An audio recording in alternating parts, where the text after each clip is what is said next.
ബാഹുബലി വന്നു, മലയാളത്തിൽ വേറെയും കുഞ്ഞു കുഞ്ഞു സിനിമകൾ വന്നു. വിഷു കഴിഞ്ഞു, റംസാൻ തുടങ്ങി.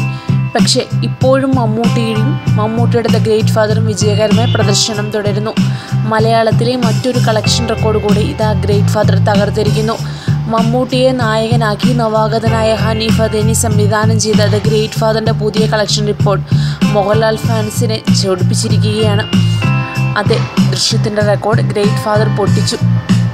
മലയാള സിനിമയിൽ ഫൈനൽ കളക്ഷനിൽ 70 കോടി നേടി രണ്ടാമത് നിൽക്കുന്ന മോഹൻലാലിൻ്റെ ദൃശ്യം സിനിമയുടെ കളക്ഷനാണ് മമ്മൂട്ടിയുടെ പുതിയ ചിത്രമായ ദ ഗ്രേറ്റ് ഫാദർ തകർത്തത്. 60 ദിവസം കൊണ്ട് 72 കോടി നേടിക്കൊണ്ടാണ് മോഹൻലാലിൻ്റെ ഈ റെക്കോർഡ് മമ്മൂട്ടി മറികടന്നത്. ഗ്രേറ്റ് ഫാദറിൻ്റെ വേൾഡ് വൈഡ് കളക്ഷനാണ് 72 കോടി നേടി രണ്ടാമത് നിൽക്കുന്നത്. മോഹൻലാലിൻ്റെ പുലിമുരുകനാണ് 150 കോടി നേടി ഒന്നാമത് നിൽക്കുന്നത്. ഗ്രേറ്റ് ഫാദറിൻ്റെയും റെക്കോർഡ് മറികടന്ന് ബാഹുബലി മുന്നേറുമോ എന്ന സന്ദേഹം മാത്രമേ ഇപ്പോഴുള്ളൂ. വിഷുവിന് റിലീസ് ചെയ്ത ഗ്രേറ്റ് ഫാദറിന് ശക്തമായ കോമ്പറ്റീഷൻ ഉണ്ടായിരുന്നു. മമ്മൂട്ടിയുടെ തന്നെ പുത്തൻ പണവും മോഹൻലാലിൻ്റെ ബിയോണ്ട് ബോർഡേഴ്സും ദുൽഖറിൻ്റെ CAAയും മത്സരത്തിൽ മുന്നിൽ നിൽക്കുമ്പോൾ ബാഹുബലിയും എത്തി.